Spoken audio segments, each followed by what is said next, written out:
일과 에너지의 관계 3편 영상 시작하겠습니다. 이제 마지막입니다. 정말 마지막이에요. 저번 2편까지는 평균 일률과 순간적인 일률 공식까지 도출하는 걸 설명을 해드렸죠. 개념에 대해서도 설명을 했고요. 자, 바로 들어가도록 할게요. 자, 그래서 이제 공식이 일을 시간으로 나눈 게 평균 일률이고 순간적인 일률은 힘 곱하기 속도이다 라는 것까지 다 설명을 드렸고요. 이제 우리 책에 있는 내용에 대해서 한 가지를 말씀을 드릴 텐데 우선은 요거를 정정을 하나 해 드릴게요. 유튜브로 2판과 3판 한글판을 보면 이렇게 문장이 나와 있어요. 경기 시작을 알리는 리바운드 시의 수직 속도는 일률의 예가 된다 라고 하는데 요게 지금 좀 번역이 잘못되어 있는 겁니다. 그래서 요거는 2판, 3판 한글판에 다 동일하게 이 문장으로 나와 있는데 요걸 요렇게 바꿔주시는 게 좀 더 이해하시기 편할 거예요. 도약 시에 선수의 수직 속도는 종종 리바운드를 달성하는 성공을 좌우한다 라고 수정을 해주시는 게 뉴만을 좀 제대로 이해할 수 있는 문장으로 바꾸는 겁니다. 무슨 말이냐면 요렇게 리바운드 지금 하고 있는 모습이죠. 리바운드라고 하면은 우리가 농구할 때 농구공이 누가 이제 슛을 던지면 이렇게 여기 링에 던져지겠죠. 근데 골인이 되면 상관없는데 골인이 안 돼서 링이라고 해요. 요 빨간 색깔 테두리 이렇게 바구니 같이 되어 있는 여기 링이라고 하거든요. 요 링에 맞고 튕겨져 나오는 공을 다시 잡아서 경기는 계속 되는 건데 이 공을 우리 편이 잡느냐 상대편이 잡느냐가 중요하겠죠. 그 공 잡는 사람이 또 공격할 수 있으니까 그 공을 잡는 걸 리바운드라고 합니다. 그래서 리바운드를 할 때는 굉장히 큰 이런 센터들이 점프를 해서 공중에서 싸움을 하거든요. 그래서 슬램덩크에 보면 강백호가 리바운드를 제압하는 자가 뭐 경기를 지배한다 이러면서 막 이렇게 리바운드 하는 거 만화 영화를 보셨다면 여자분들도 아마 알 수 있을 것 같습니다. 그래서 이 리바운드는 결국에 일의 개념이 아니라 일률의 개념이 중요한 거예요. 점프하는 속도가 순간적으로 빠르게 나와야지 공을 탁 낚아챌 수 있는 거거든요. 그래서 도약 시에 선수의 수직 속도다라는 것이 나오는 거고 일에 대한 개념인데 속도가 나왔네 그러면 일률이라는 개념을 얘기를 하는구나 요렇게 연관을 할 수 있는 겁니다. 자, 그래서 이 정정을 해드린 거는 제가 뉴만 원서를 같이 보면서 이제 뉴만 유튜브 촬영도 하고요. 강독 강의 저도 이제 먹고 살아야 되니까 제가 줌을 통해서 강독 강의를 지금 하고 있어요. 줌 강독 강의를 하고 있는데 줌 강독 강의를 들어오면 강독이라는 의미가 문장에 대한 의미를 전달한다는 뜻이거든요. 유튜브에서는 지금 그냥 이런 공식들, 굵직굵직한 것들 이해할 수 있는 개념으로 그냥 저만의 언어로 표현을 하고 있고요. 왜냐하면 저작권 때문에 문제가 될 수 있으니 그냥 해외 원서를 넣고 한국판 교재 같은 경우에는 언급을 안 하는 식으로 제가 유튜브 촬영을 하거든요. 근데 줌 강독 같은 경우에는 한글판 슬라이드를 가지고 제가 만들어서 강의를 해요. 이 강독 강의를 들어오시는 분들은 수강료를 내고 들어오시는 분이다 보니 제가 책임지고 강의를 한다는 생각으로 문장들 같은 것들 싹 다 책임지고 다 고쳐드립니다.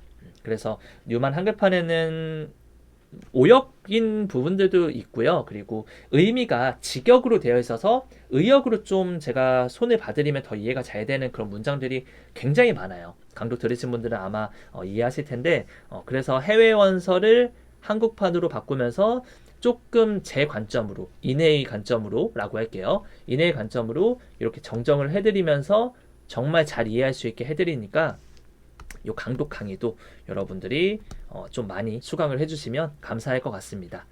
자, 여기까지 얘기를 드리고요. 그래서 이렇게 문장을 바꿔주시면 이해가 좀 더 잘 되실 것 같습니다. 자, 그래서 여기서 나와 있는 예시가 첫 번째로는 요 리바운드에 대한 내용을 언급을 했고요. 두 번째는 파킨슨에 대한 내용을 뉴만 서적에서 얘기를 했죠. 두 가지 다 언급을 했으니 책의 문장을 보시는 데는 조금 수월하실 것 같습니다. 자, 그래서 지금 얘기한 대로 순간적인 일률은 이런 스포츠 파트에서 순간적인 일률에 대한 개념이 굉장히 많이 쓰여요. 근데 물리치료사 분야, 도수치료나 이런 분야에서는 상대적으로 좀 이런 개념은 많이 쓰이지 않을 것이다 라고 얘기 드릴 수 있는데, 그래도 개념은 알고 있어야 됩니다. 자, 이제 거의 다 왔습니다. 정말 책에는 요거 몇 줄이에요. 한 토탈 해봤자 한 20줄 남짓밖에 안 되는데, 계속 얘기 드리지만 뉴만의 요 한 줄을 이해하기 위해서는 생리학, 기능외부학, 신경외부 생리학, 운동역학, 물리학 한 10줄 정도를 이해해야지 이 한 문장을 이해할 수 있다 보니까 이렇게 길어졌네요. 이제 여기 나와 있는 거 두 슬라이드만 하면 끝나니까요. 좀만 더 집중을 해주세요. 자, 돌림운동으로 전환되는 거 나옵니다. 뉴만 책에는 그냥 한 줄로 딱 표현됐을 거예요. 힘은 토크로 바뀌고 속도는 각속도로 바뀐다 라고 하는 건데, 요거에 대한 의미도 조금 제가 풀어서 설명을 해드리도록 할게요. 자, 이제 공식 점 10, 11, 12 다 이제 통합해서 정리할 수 있게 됐습니다.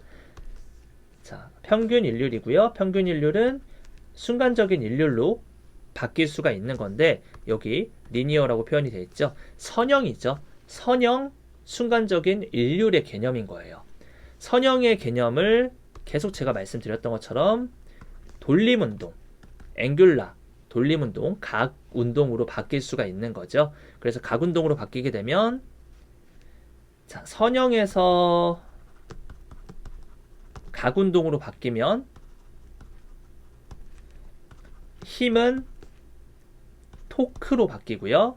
그리고 여기 나와 있는 것처럼 속도는 요거 W 같은 거 오메가 각속도로 바뀐다고 했죠. 그래서 이거 그대로 적용되어서 힘은 토크, 속도는 각속도 이렇게 바뀐 겁니다.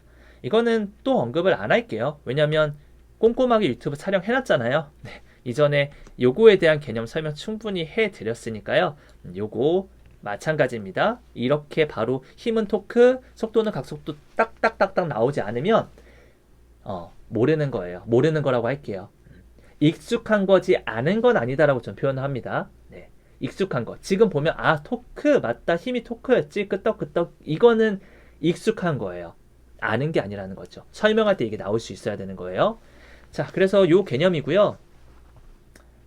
이렇게 해서 뉴만에서는 끝나는데, 이제 이게 어떤 의미가 있는 거냐면, 여기 제가 이것도 뉴만 강독 지금 숄더 파트를 하고 있는데, 숄더 파트에 요 그림이 나온 거 설명을 하면서 디테일하게 좀 더 홍보를 하면, 뉴만 강독에서는 여러분들이 실무에서 꼭 필요한 내용들을 뉴만에서 어떻게 뽑아 쓰셔야 되는지도 퍼드리고 있습니다. 그래서 강독 강의 많이 관심을 가져주시면 좋겠고요.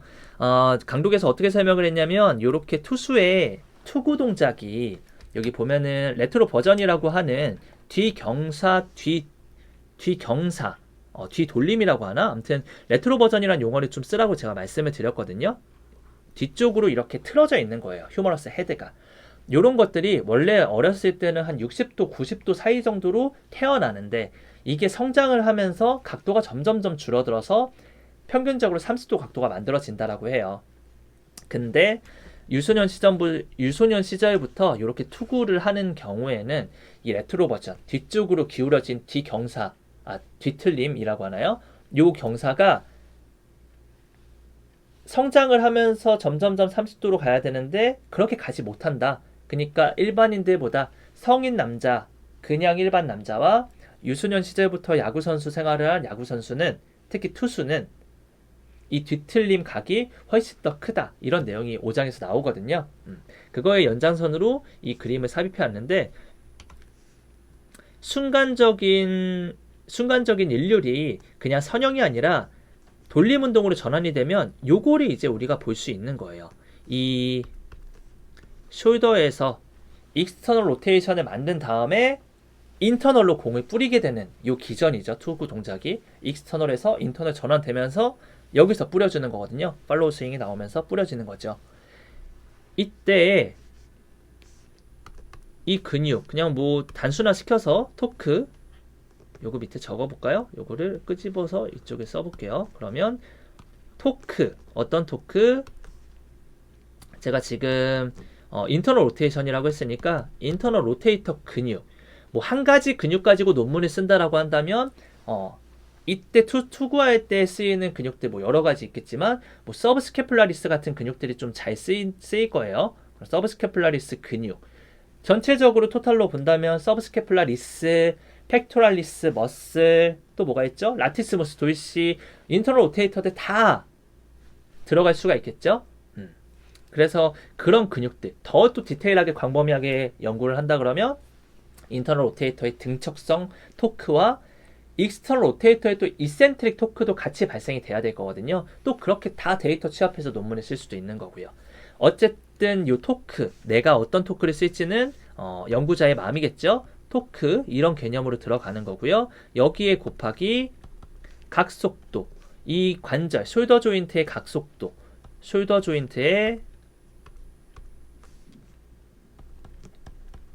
조인트의 각속도 이렇게 적을게요. 이렇게 해서 지금 이 투수가 발생시키는 순간적인 일률을 구하면 이 속도가, 공이 날아가는 속도가 이 순간적인 일률 데이터와 비례해서 속도가 빠르게 나타나겠죠. 이해되시죠? 그런 개념으로 생각을 하시면 되는 거예요. 그런 개념으로. 자, 조금 이제 그 강독처럼 좀 강의를 하자면 5장 숄더 조인트에 들어갔을 때는 1장, 2장, 3장, 4장의 내용들을 계속 끄집어서 뉴만에선 얘기하고 있지 않지만 1장, 4장에서 이렇게 설명을 했기 때문에 이 문장이 나옵니다 하고 꼭꼭 씹어서 넣어드리거든요. 이것도 1장으로 다시 돌아가서 보면 가장 먼저 제가 유튜브에서도 가장 먼저 촬영했던 게 1장에서 선형운동과 돌림운동에 대한 개념부터 시작을 했어요. 1편 첫 영상이 기억나시죠? 그 개념과도 이제 연결시킬 수 있는 거예요. 이건 좀 어드밴스적으로 생각을 해야 되는 거고 굳이 여기까지 생각을 안 해도 됩니다. 근데 한번 들어보긴 해보세요. 지금은 이제 돌림운동으로 공이 투구가 됐죠. 이 투구가 된 공을 돌림운동의 개념으로 지금 설명을 한 거고요. 선형운동의 개념으로 본다면 이 공만 보면 이 인간이라는 어떤 생명체가 그냥 공을 뿌렸는데 이 공이 선형으로 날아갔다는 개념으로만 보면 선형운동의 개념으로도 이 공을 분석을 할 수 있겠죠. 이해가 되나요? 그래서 1장에서 요거에 대해서 제가 좀 길게 설명했잖아요. 사람이 걸음을 걷는 기전이 사람이 이 거리의 개념으로만 이동한 걸 보면 선형운동인데 이 사람이 이렇게 직선 거리를 이동할 수 있게 만드는 원동력은 힙 조인트, 니 조인트, 앵클 조인트, 하지의 각운동으로 만들어낼 수 있다고 했잖아요. 그래서 결국 우리 인체의 관절들이 돌림 운동들을 하면서 마치 기계가 톱니바퀴 하나, 두 개, 세 개가 막 맞물려서 돌아가면 전체 기계, 뭐 자동차 같은 전체 물체가 이동하는 것처럼 관절들이 돌림 운동으로 운동을 해줘야지 이 결과적인 선형 운동이 나올 수 있는 것. 1장에 나와 있는 첫 개념을 이렇게도 생각을 해보시면 좋을 것 같아요. 그래서 여러분들이 뭐 투구 동작에 대해서 이 공에 대한 속도에 대한 뭐 논문들을 찾는다면 선형 운동에 대해서 초점을 맞추면 공의 속도만 가지고 많이 얘기를 할 거고요. 돌림 운동에 초점을 맞추면 이 공을 던질 때 이 근육들, 뭐 EMG를 붙여가지고 근육 활성도를 보고 뭐 아니면 그 투수를 그 사이벡스나 이런 머신들, 아이소카이네틱 등속성 장비로 측정을 한 그런 연관관계, 상관관계에 대한 논문들을 또 찾을 수도 있을 거고요. 이런 식으로 여러분들이 뉴만을 제대로 보면 논문에 대한 것들도 확장이 될 수 있으니까 이런 관점에 대해서 한번 말씀을 드렸습니다. 강독 강의 들어오시면 더 많이 드릴 수 있습니다. 네, 참고로 해주시고요. 자, 이제 마지막 슬라이드입니다. 여기서 우리 뉴만에서는 이제 깔끔하게 딱 제가 말씀드린 거 다 제외하고 바로 여기로 넘어가죠. 돌림운동으로 전환이 되어서 이제 얘기를 하는 게 돌림운동이 나오면 이제 이렇게 공식화를 해주셔야 돼요. 뉴만 보실 때. 돌림운동이 나왔다. 뭐 얘기하려고 하는 거냐면 관절에 대해서 얘기를 하는 거다라고 생각을 해주셔야 되는 거예요. 그래서 돌림운동으로 토크가 이렇게 바뀐다 하고 나서 바로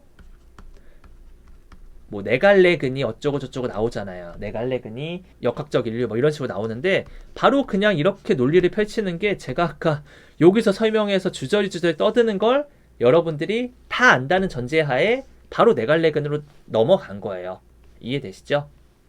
이해는 되는데 좀 그렇죠. 좀 마음이 그렇죠. 나는 모르는데. 근데 뉴만 선생님께서는 이미 1장에서 다 1장, 3장까지 다 설명을 한 거니까 굳이 언급할 필요가 없는 거죠. 그걸 저는 지금 여러분들에게 쉽게 전달하고 있는 거고요. 자, 그래서 메갈레근이 이제 일을 할 때 어떤 개념으로 인류를 봐야 되는지 양의 일률, 음의 일률의 개념을 얘기를 하고 있습니다. 자, 여기 그림을 그려볼게요. 계단이 있어요. 그래서 제가 계단을 이렇게 올라가는데 으차하고 이렇게, 아이고 너무 이상하네요. 계단 올라가니까 그렇죠. 약간 이렇게 페이빅도 쓰니까 이렇게 해서 으차 이렇게 올라가고 있어요. 굉장히 우아하게 올라가고 있네요. 그럼 쿼드리셉스 머슬이 좀 확대를 할게요. 쿼드리 머슬이 여기 앞에 있잖아요. 앞에 있는 쿼드리셉스 머슬을 리플렉션 시킨 상태에서 얘를 이제 제가 위에 올라가게 되면 파란색으로 약간 유체이터 된 것처럼 파란색으로 이렇게 그려볼까요? 딱 올라가게 되면 이렇게 되겠죠. 우차 이렇게 되겠죠. 그럼 이렇게 올라갔을 때는 니가 익스텐션 되어 있다 보니까 니가 플렉션 된 상태에서 익스텐션이 되면 우리가 이때에 쿼드리셉스 그냥 약어를 쓸게요. 큐셉스라는 약어를 쓰면 큐셉스는 컨센트릭, 이센트릭 개념 알고 계시죠? 요거 3장에서 충분히 다 1장 3장에서 충분히 다 설명했으니까 요건 아셔야겠죠? 요거 모르시면은 좀 제가 상처가 됩니다. 꼭 아셔야 돼요. 쿼드리셉스는 이 상태에서 컨센트릭으로 수축을 하죠.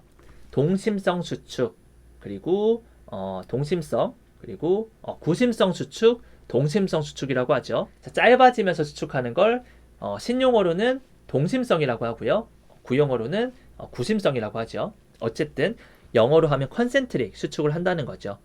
자, 이제 내려갈 때는 여기에 그려볼게요. 그러면 골반 이렇게 있고 으차 이렇게 다리가 한 다리가 이렇게 여기에 붙어 있고 처음에 내려갈 때 다리가 아직 계단에 닿지 않을 때는 익스텐션 된 상태로 꽝 찍게 되겠죠.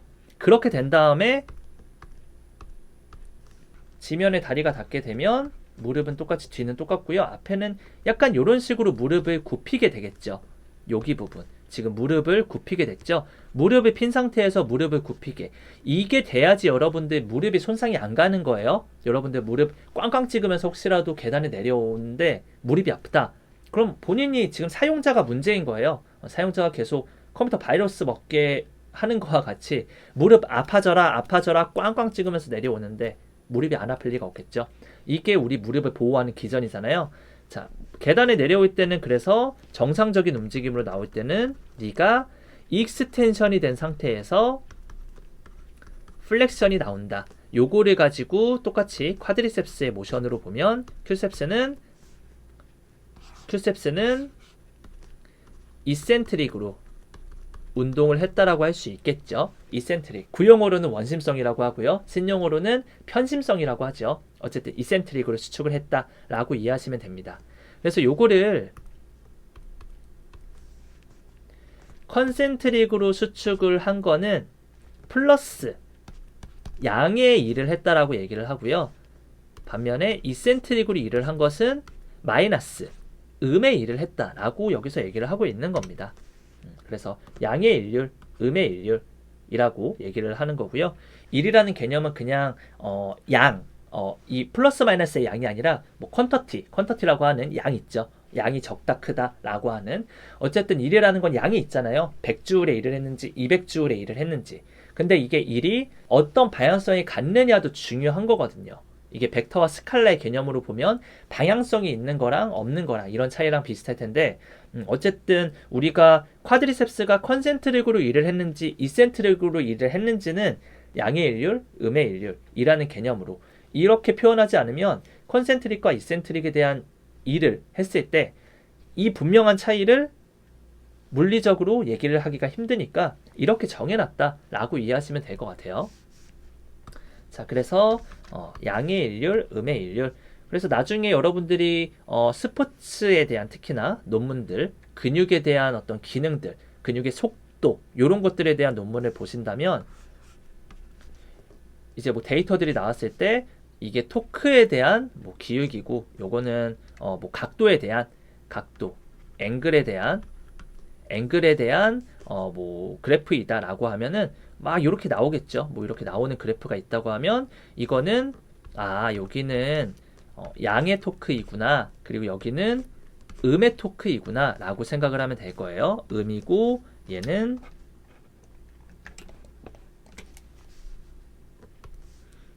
양이고. 그래서 이제 이 데이터들을 가지고 혹시라도 이 연구자가 일률에 대한 개념으로 적용을 했습니다 라고 해서 시간으로 나누면 플러스인 값을 시간으로 나누면 이거는 그대로 또 플러스 값이 나오겠죠. 순간적인 일률 혹은 그 평균 일률이 플러스 값이 나오는 거고요. 마이너스 값도 마찬가지로 그대로 나누면 시간으로 나누면 마이너스 일률이 나오겠죠. 둘 다 평균이든 순간이든 파워에 대한 걸 나타내는 것이다 라고 여러분들 중에서 저보다 더 공부를 깊게 하실 박사까지 하시고 뭐 교수가 되실 분들도 분명히 있을 거예요. 그런 분들은 이런 개념까지 알고 있어야 나중에 논문을 읽고 논문을 쓰고 실험 디자인을 설정할 수 있으니 이 개념까지 한번 설명을 해드렸습니다. 자, 네, 이제 끝났어요. 네, 뉴턴의 제2법칙인데 제2법칙 진짜 힘드네요. 저도 이렇게 강의를 한 건 처음이라고 말씀드렸죠. 네, 근데 유튜브의 순기능은 촬영을 해놓고 많은 사람들에게 퍼뜨릴 수가 있으니 이렇게 여러분들이 제2법칙을 한번 깊게 공부를 하면 물리치료계도 그렇지만 체육계 쪽도 다 모든 분야가 이렇게 전반적으로 확대 저변이 될 수 있는 거니까요. 저희가 지금 하고 있는 분야가 조금 더 발전돼야 될 분야 부분들이 좀 많다고 생각을 해요. 전문성을 더 갖춰야 되는 부분들. 소위 우리가 미국의 특히 생활체육 쪽, 트레이너 쪽이나 이런 쪽은 미국의 그런 현실과 많이 비교를 하잖아요. 미국에 대한 현실은 뭐 의사까지는 아니더라도 주도적으로 운동을 할 수 있는 그런 것들이 갖춰져 있는데 한국은 그렇지 못하다라는 것도 많이 얘기를 하시거든요. 제가 교육을 하거나 예전에 매니저로 일하면서 트레이너로 같이 일했던 친구들 얘기를 들어보면 그런 얘기들을 많이 해요. 물론 그렇게 방향성이 돼야 되는 건 맞아요. 근데 준비가 되어 있어야 되겠죠. 미국에서 그런 트레이닝을 하시는 분들은 정규 과정으로 이런 것들이 정말 깊게 알고 있다는 전제하에 그런 권한이 주어졌을 거다라는 생각을 하시고 물리치료사도 마찬가지죠. 미국의 RPT나 뭐 호주 물리치료사, 캐나다 물리치료사 그런 현실들과 많이 비교를 하는데 법제적인 것도 필요하지만 개개인의 준비도 저는 중요하다고 봐요. 결국 개개인들의 역량이 이만큼 성장이 되어 있으면 시장에서 고객들이 알아봐 줄 거예요. 저는 그렇게 믿고 있습니다. 물리치료 쪽은 지금 법제적으로는 좀 많이 좀 힘든 것도 있는 것 같아요. 여러 가지 정치적인 문제들도 걸려 있는 것 같아서 결국 개인이 할 수 있는 노력은 물리치료건 생활체육이건 체육계건 본인의 역량을 키우는 것, 그게 가장 현실적으로 할 수 있는 방법이지 않을까라고 생각을 합니다. 어쨌든 제가 지금 촬영하고 있는 이 강의들이 많은 분들한테 도움이 되고 있다고 얘기를 해주셔가지고 참 저도 보람을 느끼고 감사하게 생각합니다. 자, 이 법칙은 이제 여기서 마무리하도록 하고요. 이제 3법칙 작용반작용의 법칙으로 넘어가도록 하겠습니다. 자, 이 법칙 지금까지 강의 듣느라 고생하셨습니다. 3법칙으로 넘어오세요.